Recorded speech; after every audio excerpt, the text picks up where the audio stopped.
Hello, everybody, and welcome to Galactic Wisdom. As you can see, I'm in my car right now. I am in my second week of touring around the US to connect with UFOs and aliens and also bringing people together. So I apologize if the visual and maybe even the sound is not quite as good as usual, but I will still push ahead and do my best. I'm going to give you a little update on my tour so far. The weekend, I went and camped in the desert outside of Las Vegas. As I have said before on this show, northwest of Las Vegas, there are tall white alien beings living in the desert there in the ranges of Creech Air Force Base. If you'd like to find out more about those beings, then watch Charles James Hall's documentary called Walking with the Tall Whites. So there are these beings living out there in the ranges, and in between Creech Air Force Base and Nellis Air Force Base and Area 51, there is a large public area. It's a desert wildlife national refuge park that you can drive into and camp in. Now, it's very inhospitable territory, and the roads are terrible, so you need a pretty good four-wheel drive, high-clearance vehicle to get in there at all. But yes, that is a place where you can drive into legally, and it sits up next to Creech Air Force Base. And so I went there at the weekend. First of all, logistically, it's quite a challenge because my car here is a low-lying Toyota Avalon, which is not going to make it more than 10 meters into the Desert National Wildlife Refuge. So I needed to rent a four-wheel drive, and when I rented the vehicle, I had to leave my car somewhere, and the place where I was told I had to leave it, I left it there overnight. I actually slept in the rental vehicle in that location the night before I drove into the desert, and at 2 a.m. in the morning, I hear stuff going on outside my car. I get outside my car, and my car and my rental vehicle is just about to be towed. So running around at night trying to move two vehicles so that we don't get towed in the next minute was a bit of a challenge and not much fun because they really wanted to tow my vehicles. So that wasn't great. And I'll tell you something else that was a little tricky. It was actually driving out of the Desert National Wildlife Refuge. The road is so rocky, and even though I had I had a four-wheel drive that the suspension should have been fairly good on, it was so bumpy that there's this thing that if you have any bottles with a screw on top, unless they're extremely tightly screwed on, the bumping loosens them and then unscrews them. And even if it's several turns around over the course of 3 hours of driving, both of my bottles of red fruit juice completely undid, and the tops came off, and the fruit juice poured everywhere over all of my equipment and clothing and everything. So that wasn't much fun. And of course, you have the extreme temperature changes. In the daytime, it really is a hot desert out there, very, very dry. And at nighttime, it gets surprisingly cold at this time of year. So it wasn't the easiest of camping trips, but it was rewarding. One of my friends joined me, who I've talked about before. He has seen a large pencil-shaped or cigar-shaped mothercraft, is how he describes it, out there on a couple of occasions. The first time he saw it, he ran and got his mother, and she came out and she saw it too. That was above their house in Las Vegas. The second time he went into the desert and meditated with his father, and it showed up, and his father saw it also. And so both times there was somebody there to corroborate what had been seen. And I've talked to both his mother and his father about their experiences. Now, what's interesting is that I asked my friend this time, you've gone out into the desert many times before to meditate and try and talk to these beings. And on two occasions, only two out of, I don't know, 100 different times, has the mother craft shown up? What was it? What was the commonality? What was the factor that was the same in both of those incidents where the large mother craft showed up in the sky? And he said it was that he was extremely upset on both of those two occasions. So this guy has some challenges in life, and every once in a while they sort of get on top of him, and he's really upset, and he's out there in the desert crying. And on both of those occasions, this craft came into the sky as though picking up on his really strong emotions. I suppose the interpretation seems to be that they felt his pain and they wanted to come in, show themselves to him to see if their presence could help him. And on both occasions, it did. So that's very interesting.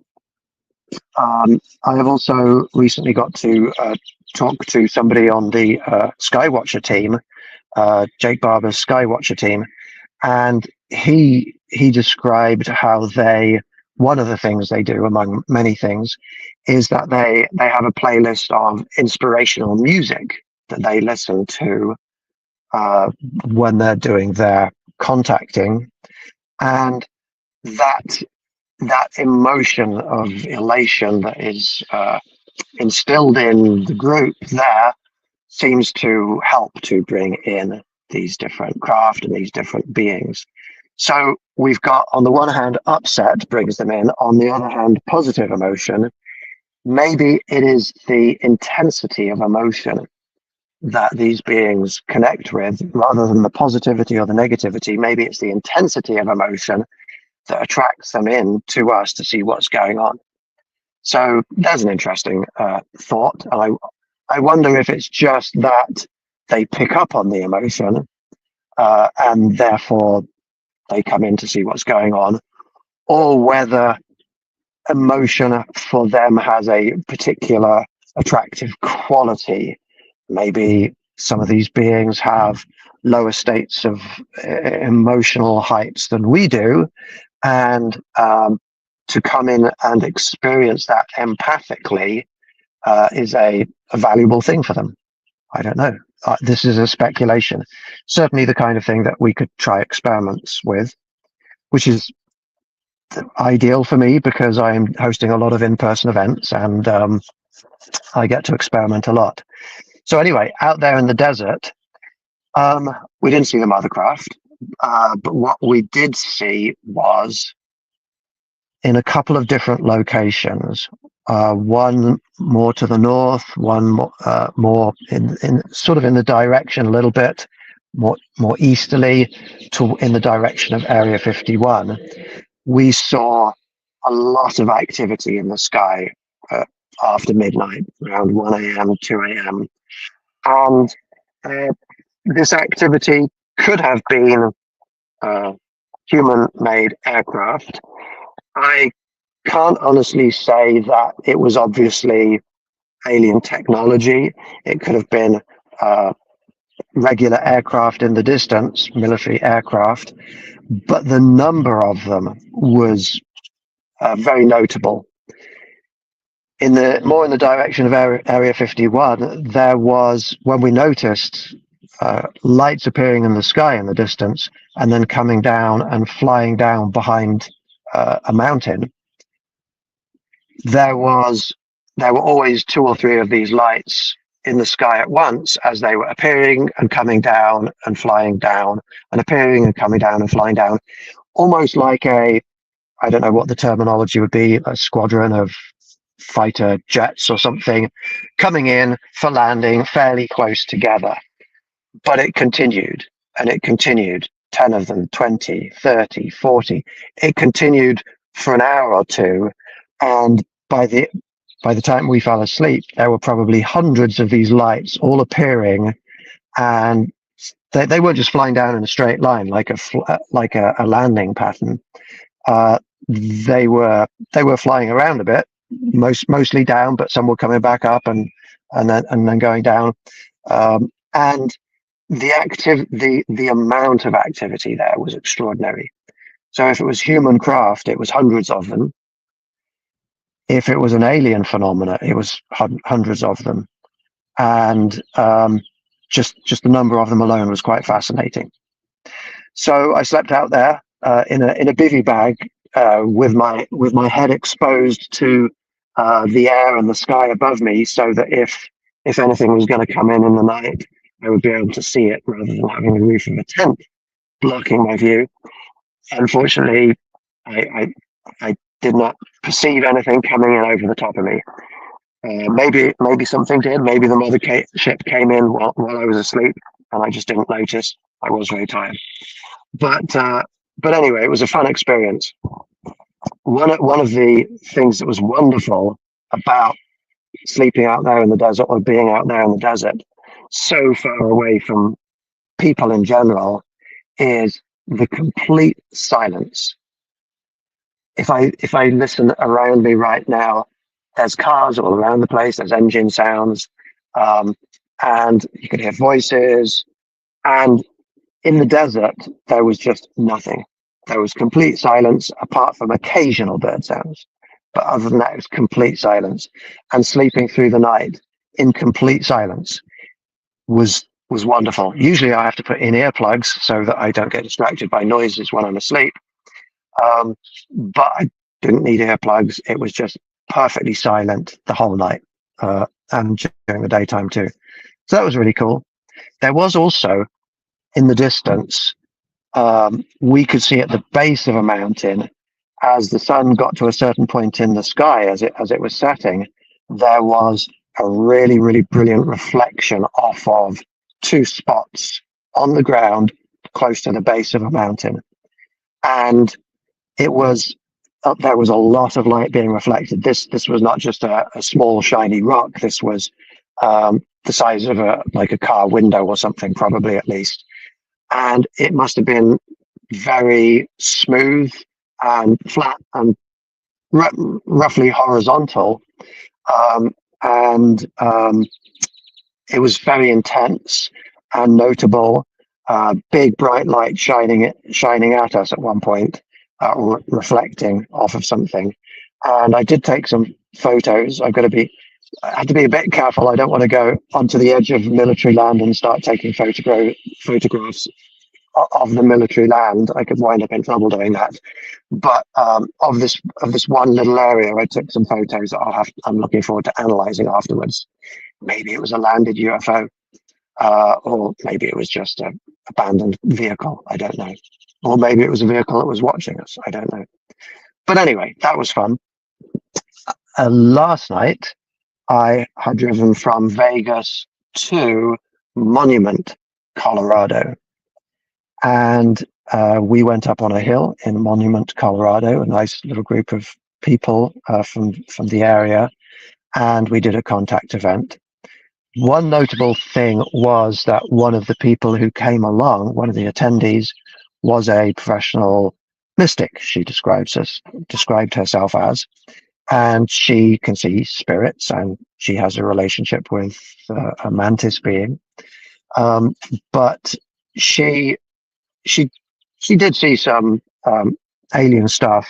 But what was really notable for me, because it seemed to be being proved fairly conclusively, was a spirit came to her, and it was the grandmother of one of the other attendees. One of the other attendees whom I know from my online meetings, my online group. So the first time I'd met this particular friend in person, it was wonderful to see her. But her grandmother showed up, her deceased grandmother showed up as a spirit.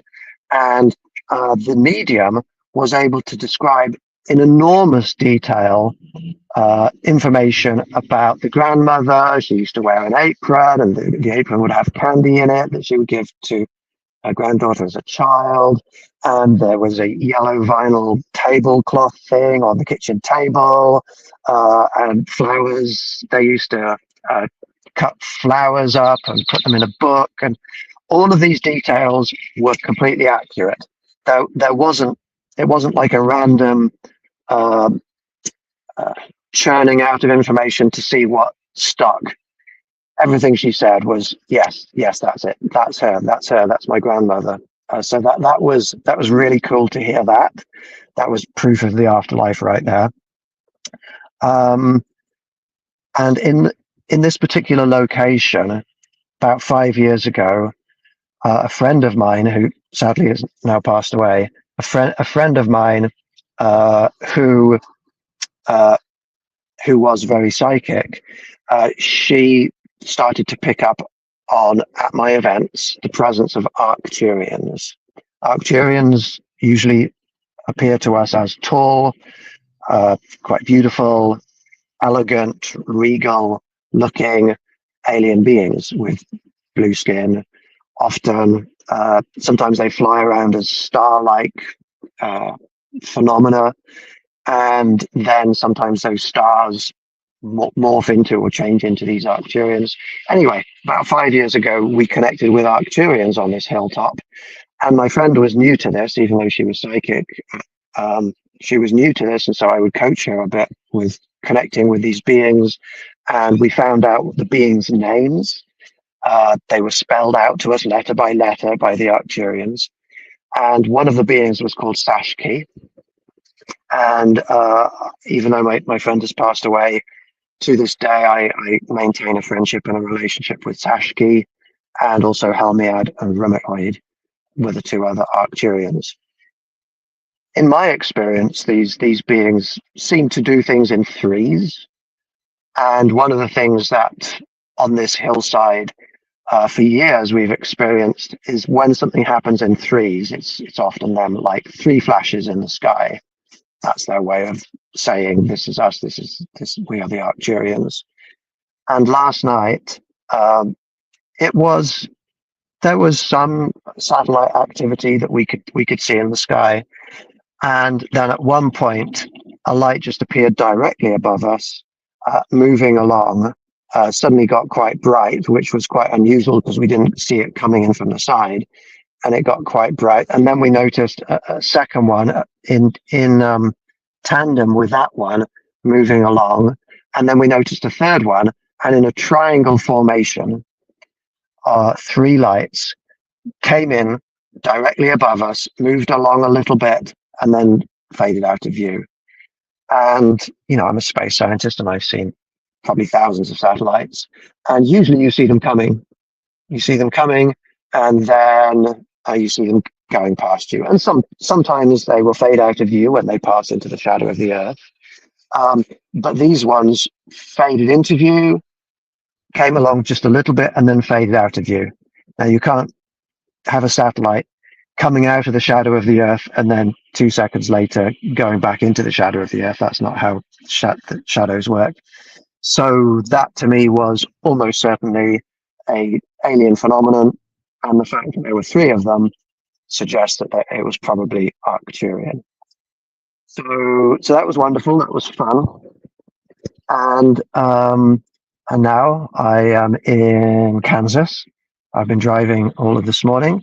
I am now in Hays, Kansas, and my next event is going to be tomorrow evening in Shawnee, Kansas. And in the location where I'm going to in Shawnee, Kansas, in that location, I have had beings hovering above me like this, tall silver grey beings putting out protective force fields around me. Force fields that have been felt by other people in the meeting who are psychic also. And there was a reptilian that showed up. And I think I've talked about this before on the show. This reptilian named Icod showed up and gave healing to somebody that was at one of my events there. And also in the same location, we had a short alien being show up with a dead baby, giving us messages that we need to get a grip on our environmental destruction because it's harming them as well as us. So we've had some amazing things. Also, somebody sent something behind me, took 3 photos, and in 2 of the photos there was a partially dematerialized craft behind me, large craft behind me, about 100 yards, 200 yards or meters away from me, below the horizon of the tree line. So that same person that took those 2 photos is also going to be there tomorrow evening. So I'm excited about that event. And if you're in the area of Shawnee or Kansas City and you would like to attend this event and you don't know how to, just email me at rupertcontactguy@gmail.com and ask me for the information, and I will send it to you. So yeah, this is exciting. This is fun. And then after, I used to live in the area in Kansas, so I'm hanging out with friends at the weekend, and then to Berryville, Arkansas, and then Memphis, Tennessee, and then Tupelo, Mississippi, and then Red Boiling Springs, Tennessee, etc., etc. And I'll fill you in on how those events go next week. Now, in today's show, I said that I would talk about the subject of imposition, and so excuse me if I'm looking down. I need to look at my notes a little bit here. But imposition is a big moral consideration. Wouldn't it be lovely? Can you imagine how lovely it would be if nobody ever imposed anything on us at all? We never had people imposing their views upon us, their noise, their proximity, their rules. There's continual imposition where we are limited in what we can do because of the imposition of others. Imposing things upon people is forcing people to do things, which implies without their permission. If you get their permission, then it's no longer imposing, it's no longer forcing. But imposing things on people places limitations on what they can do. It reduces people's freedom. So imposition in general is a very unascended, immoral thing that anybody can do. And for the rest of the show, I'm going to talk about a range of different impositions that people put upon others. And the reason I'm doing this is so that if I mention something that I am describing it as an immoral imposition, and maybe you think, oh, I do that sometimes, maybe I didn't realize that that's an imposition, that might cause some people to reconsider doing these particular things. Also, if you're imposed upon from other people, maybe you can share a little bit of satisfaction in having it confirmed to you, yeah, that's not okay. People shouldn't be doing that to me. So ideally, we should be free to do whatever we want. That would be a wonderful world to live in, where nobody imposes anything on us. We're completely free to do anything we want. There's no impositions. Now, obviously, we get into a bit of difficulty with that if one of the things you want to do, one of the freedoms you want, is to impose things upon others. So a lot of people will be like, whoa, no, I understand that I don't want people imposing things upon me, but I want to impose things upon others. That's clearly not fair. That clearly doesn't work. There's a lot of people like that who feel that way. It's like, everything I do is right. All of my impositions upon everybody else are just. but you dare impose anything on me, and no way, you're not going to get away with that. So this is a moral issue.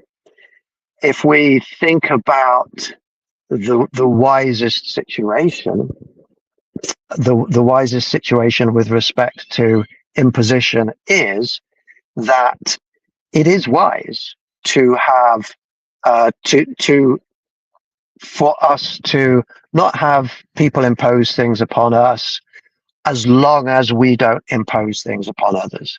If nobody imposes anything upon anybody else, then we're good. Okay, that's sort of our baseline foundation of a moral society, would be if nobody imposes anything upon others. But that does take restraint, because that means that none of us can force anybody to do anything for any reason. And a lot of people can't handle that. For example, we have laws that say that some of our impositions on others are illegal.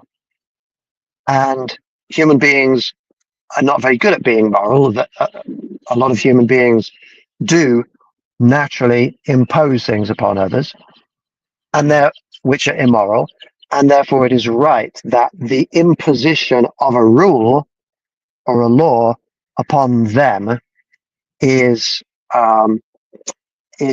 fair and just and moral. So what we can't do is say ultimate freedom is good. Ultimate freedom, no imposition, is good, because that means anybody can do anything, and it results in impositions on others. If you're free to do anything you want, you can impose your will upon others. That's not okay. So if we could all behave in a way where we don't impose anything on others, then that would be fantastic. But we need the rules. We need to have rules imposed upon us so that we don't impose anything else upon others. But if we're having these rules enforced upon us, laws enforced upon us, that becomes problematic, because you can have the rule that we shouldn't impose ourselves upon people in any way. But what happens if people break the rule? There needs to be some kind of judging of whether or not people are sticking to the rules, and then there needs to be an enforcement of that for these rules to have any real value or meaning. The problem is that human beings really are not very good at judging. Judging is a way to determine what is true in any situation and whether or not rules have been broken. But human beings are not very good at conclusively 100% accurately determining what is true. Over 3,000 years of time has been served in prisons in the US alone. That has later been determined to have been served by people who didn't commit those crimes, didn't commit the crimes that they served prison time for. And that's just those people where their sentences were overturned. What about all those people where it was never found out? Judging sometimes can be conclusive, but often it's not. Because in order to correctly judge any aspect of reality at all, the judger has to have been there, have first-hand direct knowledge or information about whatever it was that happened.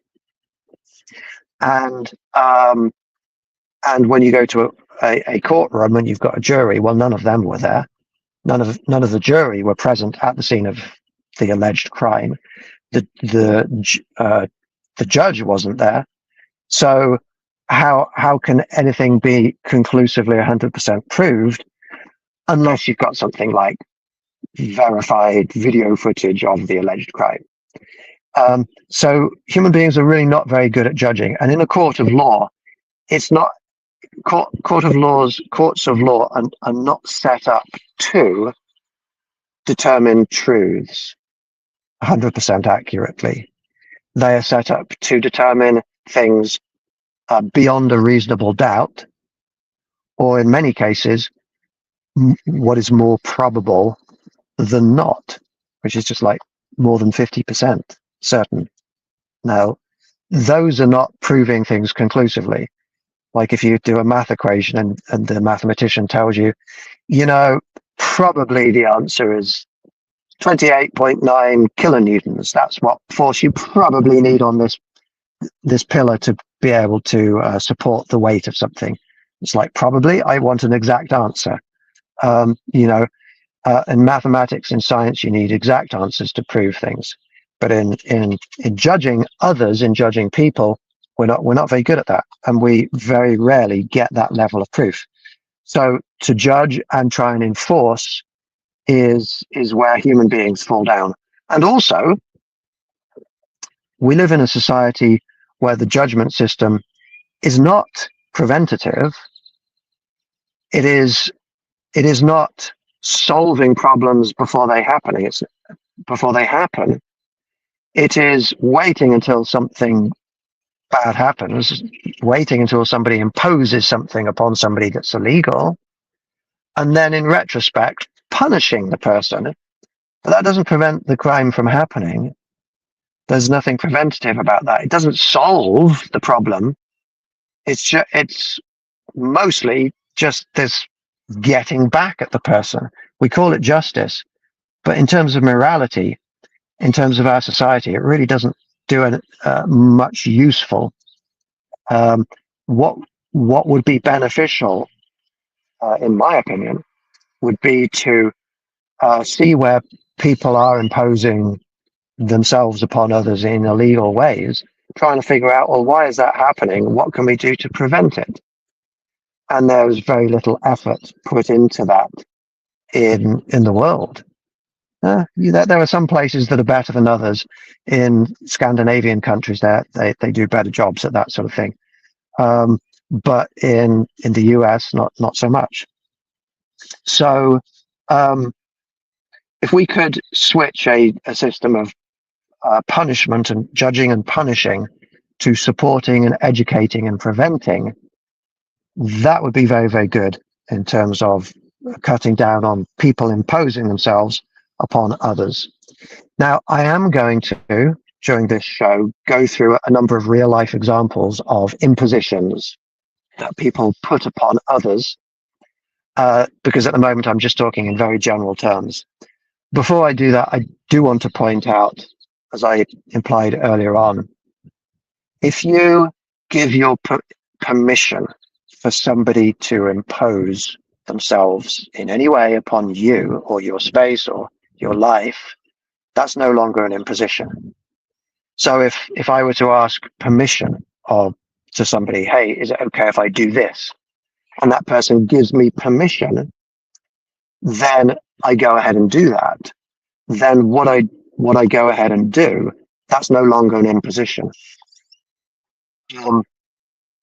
This is a fact, but an implication of this fact is that an act that can be highly immoral, if permission is not given, can be completely okay if permission is given. Something that with permission is not only acceptable, but can be mutually beneficial and very valuable to people. If that permission is not given, the same actions could be considered to be evil. And so, and again, right now I'm talking in general terms because it really could apply to anything from inappropriateness in relationships or physicality to borrowing somebody's equipment or stealing somebody's equipment, or playing loud music at night with permission as opposed to without permission.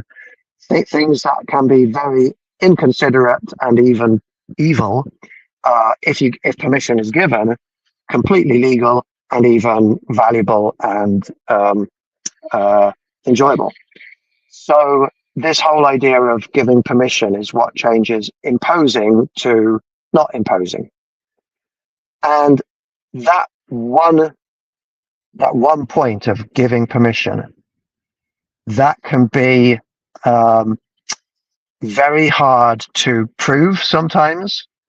And if people choose to be dishonest about whether permission or not is given, then that dishonesty can paint a completely different picture to the same situation. There have been times when people have given permission for something to happen, like on a date, for example, and then afterwards they have regretted it for whatever reason, or changed their minds afterwards, and decided to lie about the fact that permission was given. And then what happened on that date becomes then a crime in the eyes of the law if permission wasn't given. And so then we come back to the whole judging of things and being able to determine what is true and what is not true. There are people in jail right now who have been committed of performing terrible crimes that they didn't commit because permission was given, but the permission was revoked, or there was dishonesty about whether or not that permission was given. This idea of permission as well comes into play with contracts. I downloaded some software onto my computer the other day, and when I downloaded that software, which I bought legally, it then had this long user agreement.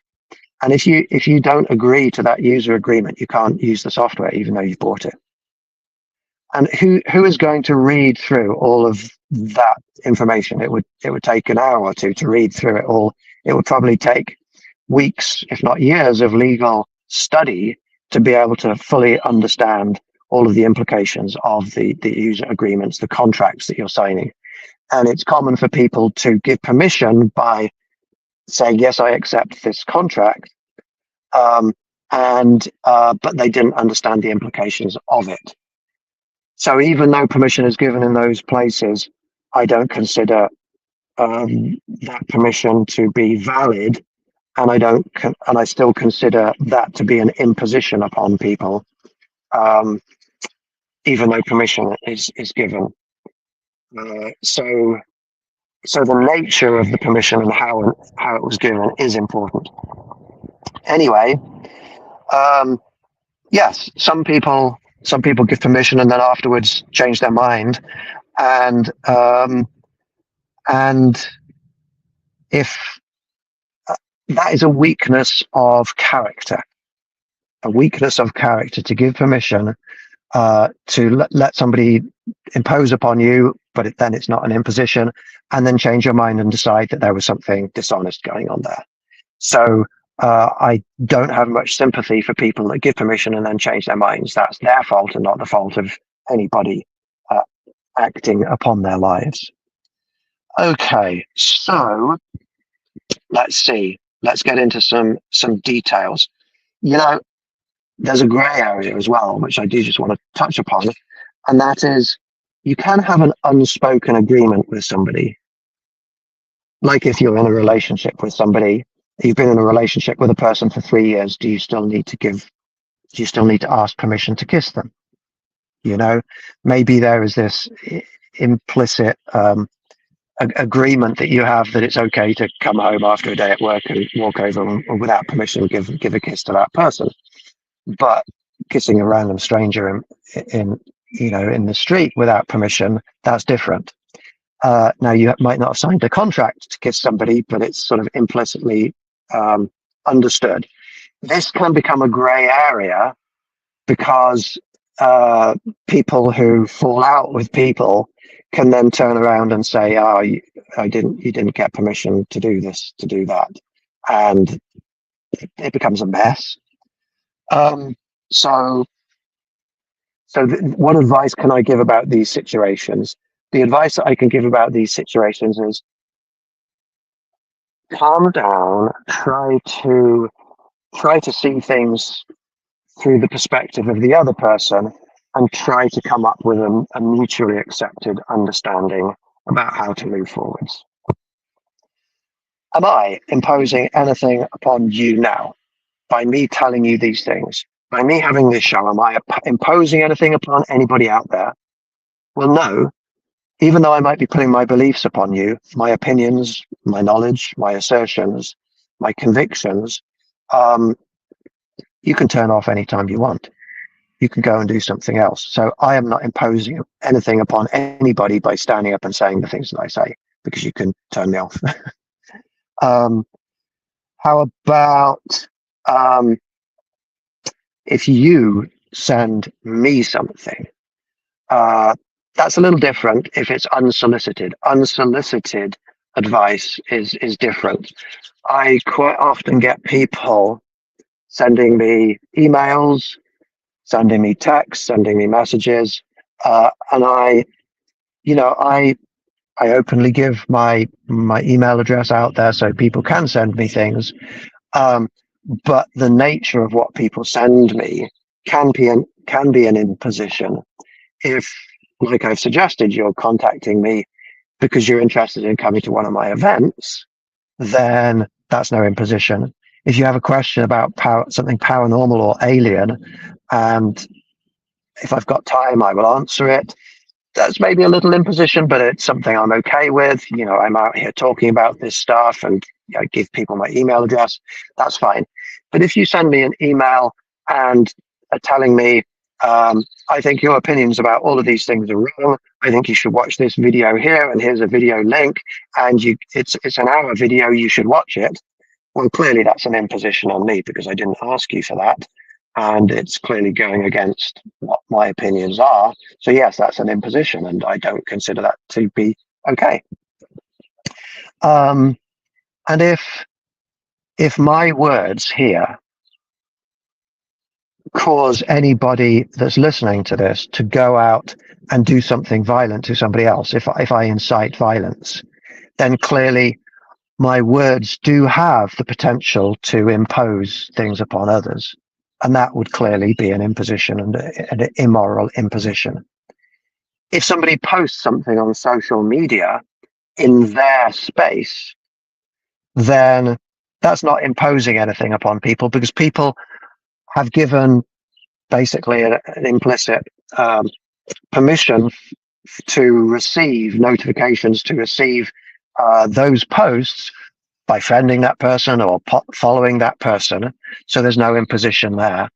But if in a social media post, you post something that incites people to affect somebody else, like you say, hey, this person here is a terrible person, we all need to gang up on this person, then that is an imposition, and not good. So don't do that. Don't do that. I feel so disheartened when I see my friends on social media naming somebody that has done something that they don't like, and they're publicly criticizing those individuals, because that public criticism of them does cause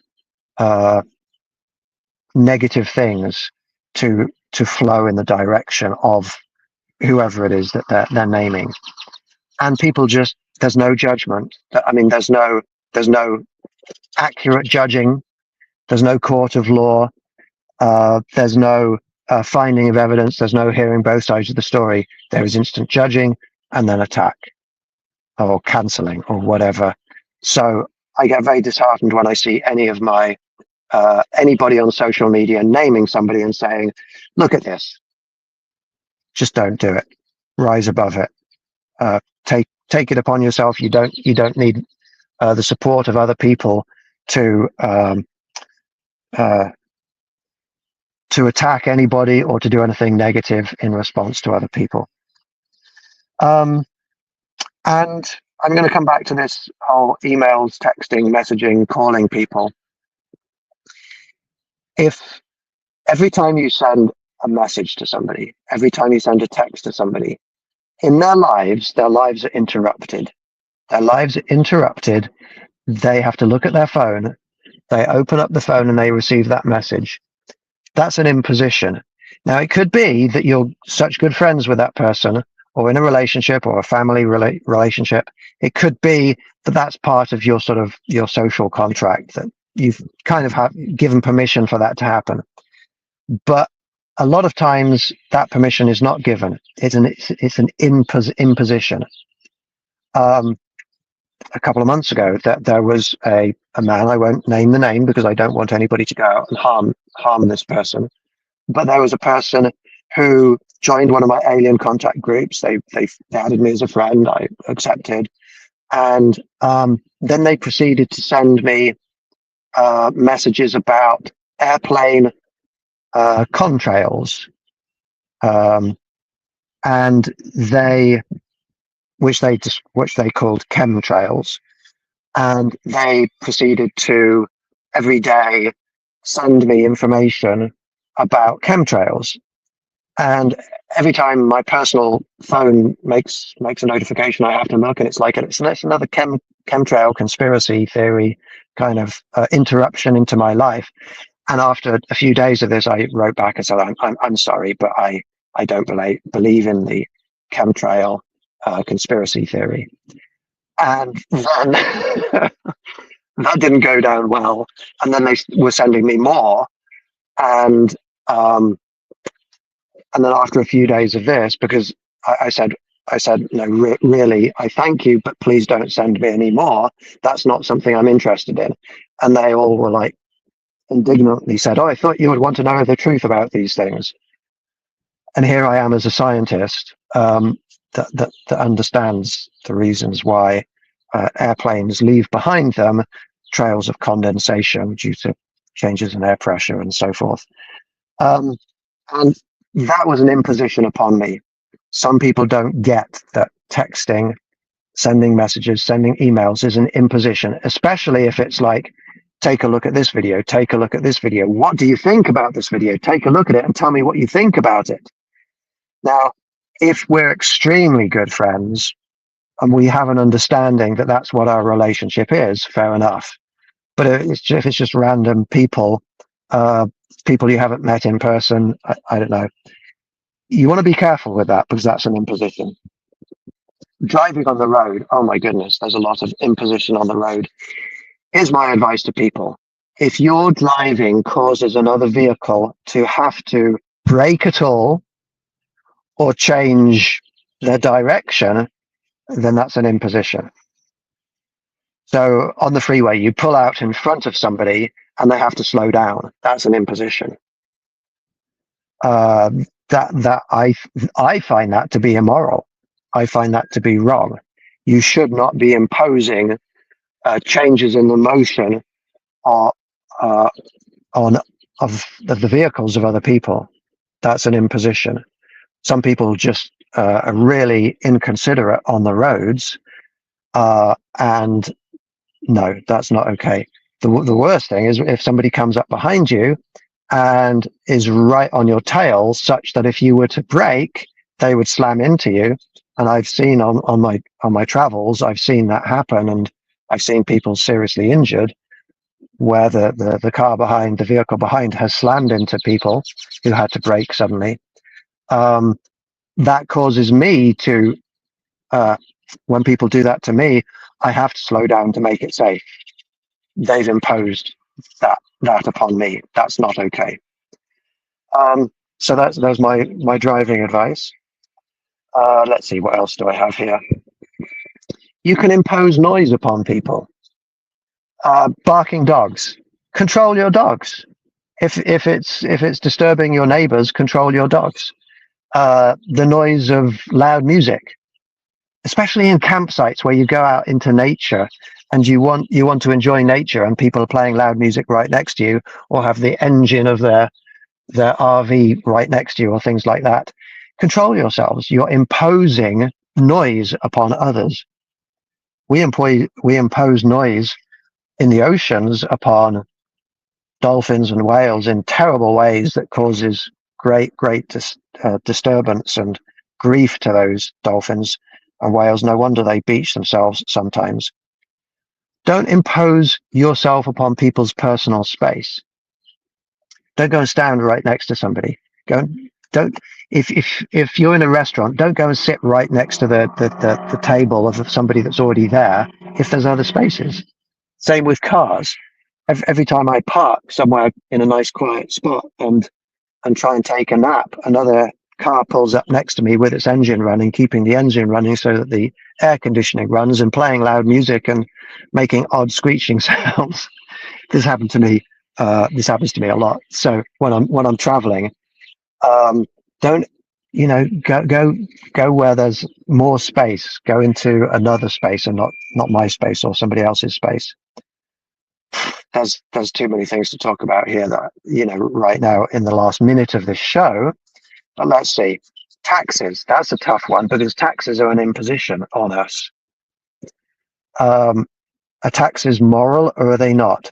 Well, there needs to be some taxes so that the government can create roads for us and the infrastructure that everybody uses. But if taxes are being put upon us so that they can then subsidize the fossil fuel industry, which is causing climate change, or the meat and dairy industry, which is causing climate change and death of animals, then that's an imposition that I'm not okay with. So then we have voting. If you vote for somebody that is going to put impositions upon people, then the voting itself is immoral, even though it's democratic. It's a complicated subject. I've got a lot of things on my list here, and I'm not going to have enough time to talk about them now. So I'm going to put my notes down, and maybe I'll talk some more about these next week. If you are interested in coming to any of my tour events, then send me a message. I would tell you my email address again. It's rupertcontactguy@gmail.com. Send me an email, say, hey, Rupert, I want to come to your event in Memphis or in Tupelo or in Red Boiling Springs or in Shawnee, Kansas. If you send me an email, I'll send you the details. Thank you very much for listening. I wish you all peace, love, and happiness. Take care. Goodbye for now.